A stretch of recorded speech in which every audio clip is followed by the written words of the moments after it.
الحمد للہ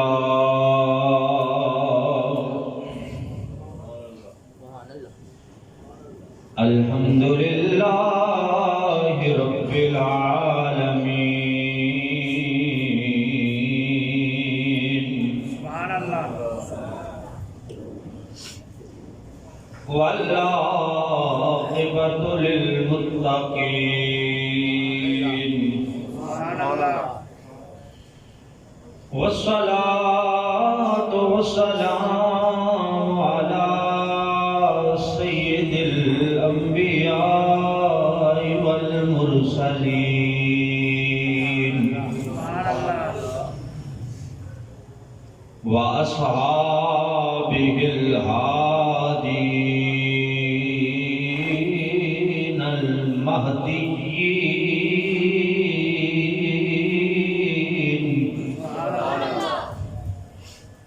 وعلى آلہ الطیبین الطاہرین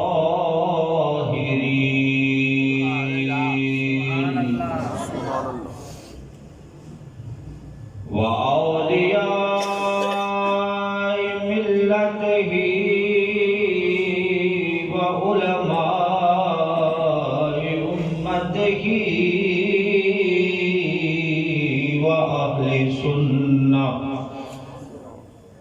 وأهل سنته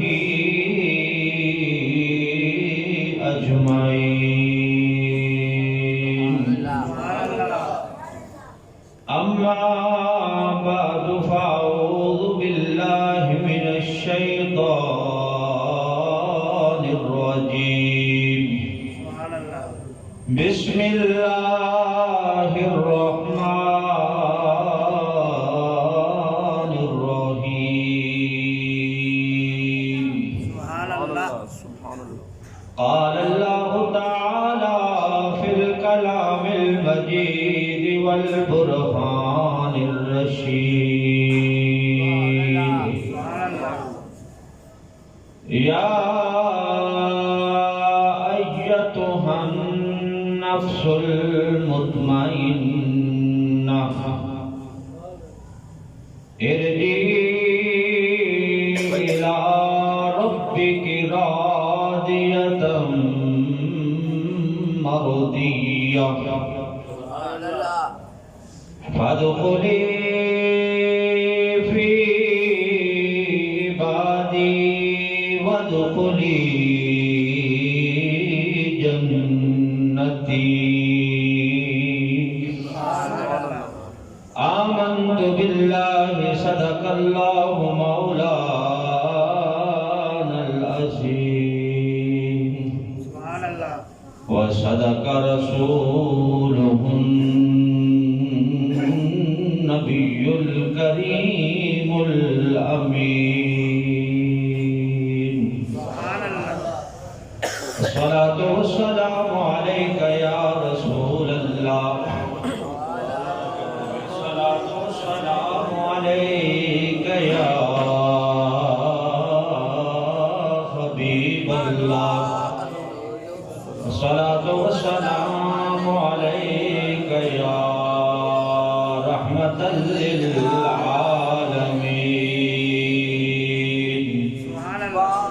وعلى آلك وأصحابك يا محبوب رب العالمين ایک دفعہ مل کے پڑھیں گے الصلاة والسلام عليك يا نبی اللہ وعلى آلك وأصحابك يا خاتم النبيين بن یار نبی دیاں یاراں دا مل کے پڑھیں بھی بن یار نبی دیاں یاراں دا بن یار نبی دیاں دا بن یار نبی دیاں یاراں دا بن یار نبی دیاں شک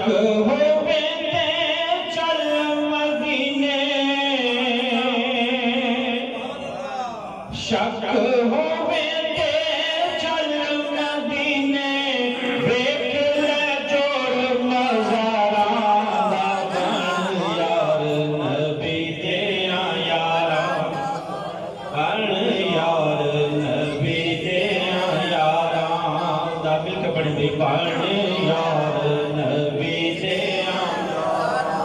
دا پڑھ یار نبی دے شک ہووے تے چل مدینے ویکھ لے جوڑ مزاراں دا پڑھ یار نبی یاراں دا پڑھ یار نبی دے یاراں دا توڑ دے ساتھی توڑ پہنچایا توڑ دے ساتھی توڑ پہنچایا انگلی پکڑ جنت پہنچایا توڑ دے ساتھی توڑ پہنچے سن انگلی پکڑ جنت پہنچے سن نال نبی دے سیر کرے سن جنت دے گلزاراں دا بن یار نبی دے یاراں دا بن یار نبی دے یاراں دا بن یار سونے نبی نے نال سوایا جوڑا خدمت گاراں دا بن یار نبی دے یاراں دا بن یار نبی دے یاراں دا شک ہووے تے چل مدینے ویکھ لے جوڑ مزاراں دا بن یار نبی دے یاراں دا بن یار نبی دے یاراں دا سبحان اللہ نہایت ہی عزت و احترام کے قابل برادران اسلام گزشتہ 3 جمعوں سے یار غار مصطفیٰ یار مزار مصطفیٰ سبحان اللہ سیدنا صدیق اکبر رضی اللہ تعالیٰ عنہ کا تذکرہ جاری ہے اور آج بھی انشاءاللہ العزیز شان صدیق اکبر رضی اللہ تعالیٰ عنہ کے حوالے سے گفتگو ہوگی اور آپ کا مثال بیان کر کے آج انشاءاللہ العزیز اس موضوع کو مکمل کیا جائے گا دعا ہے اللہ ہمیں حضرت صدیق اکبر رضی اللہ تعالیٰ عنہ کے نقش قدم پہ چلنے کی توفیق عطا فرمائے موجود و محترم سامعین حضرات قرآن مجید قرآن رشید کی جو آیت مبارکہ تلاوت کی ہے اللہ فرماتا ہے یا ایتھا النفس المطمئنہ ارجعی الی ربک راضیۃ مرضیہ فادخلی فی عبادی وادخلی جنتی کہ اے نفس مطمئنہ اپنے رب کی طرف پلٹا ارجعی الی ربک راضیۃ مرضیہ اس حال میں پلٹا کہ تو رب سے راضی ہے اور تیرا رب تجھ سے راضی ہے فادخلی فی عبادی وادخلی جنتی میرے بندوں میں داخل ہو جا اور میری جنت میں داخل ہو جا اللہ فرما رہا ہے بندہ مومن سے کہ اس حال میں پلٹا کہ تو رب سے راضی ہے اور تیرا رب تجھ سے راضی ہے جب یہ آیات نازل ہوئی حضرت سیدنا صدیق اکبر رضی اللہ تعالیٰ عنہ تشریف فرما ہے آپ کے سامنے جب یہ آیات پڑھی گئی کسی بندے نے پڑھی نبی پاک صلی اللہ علیہ وسلم بھی تشریف فرما ہے سرکار کے سامنے جب ان آیات کی تلاوت ہوئی تو حضرت صدیق اکبر رضی اللہ تعالیٰ عنہ بڑے خوش ہوئے کہ یا رسول اللہ یہ کتنی اچھی قرآن کی آیات ہیں ویسے تو سارا قرآن ہی خوبصورت ہے شروع سے لے کر آخر تک لیکن آپ نے جب یہ آیات سنی تو آپ حیران رہ گئے اور متعجب ہوئے اور خوش ہوئے کہ یا رسول اللہ یہ کتنی اچھی آیات ہیں کتنی خوبصورت آیات ہیں کہ اللہ بندہ مومن سے کہہ رہا ہے کہ وقت مرگ تو اس حال میں پلٹا کہ تیرا رب تجھ سے راضی ہے اور تو رب سے راضی ہے۔ جب یہ آپ نے عرض کی تو نبی پاک صلی اللہ علیہ وسلم نے ارشاد فرمایا ابو بکر تجھے مبارک ہو، یہ آیات تیرے بارے میں نازل ہوئی ہیں۔ جب تیرا وقت وصال آئے گا، جب تو اس دنیا سے جائے گا تو تجھے آسمان کے فرشتے بھی لبیک کہہ رہے ہوں گے، مرحبا کہہ رہے ہوں گے، خوش آمدید کہہ رہے ہوں گے، ویلکم کر رہے ہوں گے، اور اس طرح تجھے آواز دے رہے ہوں گے کہ یا ایتھا النفس المطمئنہ، اے نفس مطمئنہ اپنے رب کی طرف پلٹا، تو نے زندگی اس طرح گزاری ہے کہ تو رب سے راضی رہا ہے اور تیرا رب تجھ سے راضی رہا ہے۔ حضرت صدیق اکبر رضی اللہ تعالیٰ عنہ تشریف فرما ہے، صحابہ بھی بیٹھے ہیں، نبی پاک بھی تشریف فرما ہے۔ صبح کی نماز کے بعد سرکار دو عالم صلی اللہ علیہ وسلم نے فرمایا کون ہے جس نے آج روزہ رکھا ہوا ہے؟ حضرت صدیق اکبر رضی اللہ تعالیٰ عنہ کھڑے ہو گئے، حضور میں نے رکھا ہوا ہے نفل روزہ۔ فرمایا کون ہے جو مریض کی عیادت کر کے آیا ہے؟ صبح صبح کون ہے جو مریض کی عیادت کر کے آیا ہے؟ حضرت صدیق اکبر کھڑے ہو گئے، حضور میں کر کے آیا ہوں۔ سبحان اللہ۔ فرمایا کون ہے جو بھوکے کو کھانا کھلا کے آیا ہے؟ سارے بیٹھے ہیں، حضرت صدیق اکبر کھڑے ہو گئے، حضور میں کھلا کے آیا ہوں۔ سبحان اللہ۔ میں نے روزہ رکھنے کے لیے جو کھانا میں کھا رہا تھا، میری زوجہ نے مجھے شہری پکا کے دی، میں کھانا کھا رہا تھا، دروازے پہ فقیر آ گیا، میں نے خود بھی کھایا ہے، بھوکے کو بھی کھلایا ہے۔ میں حضور میں ہوں جو بھوکے کو کھانا کھلا کے آیا ہوں۔ میں کون ہے جو جنازے میں شریک ہو کے آیا ہے؟ سبحان اللہ۔ حضرت صدیق اکبر پھر کھڑے ہو گئے، حضور میں ہوں، میں صبح صبح جنازہ بھی پڑھ آیا ہوں، فلاں قبیلے کا بندہ فوت ہوا تھا، حضور اس کا جنازہ تھا، میں اس کا جنازہ پڑھ کے اس میں شریک ہو کے آیا ہوں۔ یعنی ابھی صبح فجر کی نماز ہے، یہ چاروں نیکیاں، روزہ بھی آپ نے رکھا ہوا ہے، بھوکے کو کھانا بھی کھلایا ہوا ہے، جنازے میں بھی آپ شریک ہو کے آئے ہیں۔ نبی پاک صلی اللہ علیہ وسلم نے فرمایا کہ ایک دن میں جس نے یہ ساری نیکیاں کی ہوں، مجھ سے سن لو کہ اللہ قیامت کے دن اسے ضرور جنت عطا فرمائے گا۔ میں جس نے یہ ساری نیکیاں ایک دن میں جمع کر دی ہو، اللہ اسے جنت عطا فرمائے گا۔ یعنی حضرت صدیق اکبر کو نبی پاک نے دنیا میں جنت کی بشارت عطا فرمائی کہ یہ ہے وہ جسے اللہ قیامت کے دن جنت کے بالا خانے عطا فرمائے گا۔ اسی طرح نبی پاک صلی اللہ علیہ وسلم فرما رہے ہیں حضرت ابو بکر صدیق رضی اللہ تعالیٰ عنہ سے، فرمایا قیامت کا دن ہوگا جس نے زیادہ روزے رکھے ہوں گے دنیا میں، اسے باب الریحان سے روزہ داروں کے دروازے سے جنت میں داخل ہونے کے لیے کہا جائے گا۔ روزہ داروں کا دروازہ اس کے لیے کھلے گا، اور جو صدقہ کرنے والا ہوگا اس کے لیے صدقہ کا دروازہ کھل جائے گا، صدقے کے دروازے سے وہ جنت میں داخل ہوگا، اور جو نماز پڑھنے والا ہوگا کثرت سے اس کے لیے باب الصلاۃ کھل جائے گا، وہ باب الصلاۃ سے گزر کے جنت میں داخل ہو جائے گا۔ جو جہاد کرنے والا ہوگا اس کے لیے باب الجہاد کھل جائے گا، وہ باب الجہاد سے گزر کے جنت میں داخل ہو جائے گا۔ حضرت صدیق اکبر نے عرض کیا حضور کیا کوئی ایسا بھی ہے جس کے لیے سارے دروازے کھلیں گے اور وہ سب دروازوں سے گزرے گا؟ جس کے گزرنے کے لیے سارے دروازے منتظر ہوں گے، سارے دروازے یہ اشتیاق کریں گے کہ یہ بندہ مجھ سے گزر جائے۔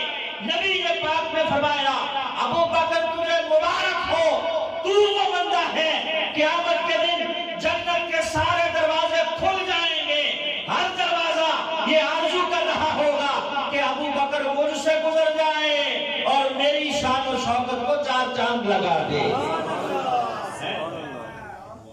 باب الجہاد بھی فرمایا تیرے لیے کھلا ہوگا،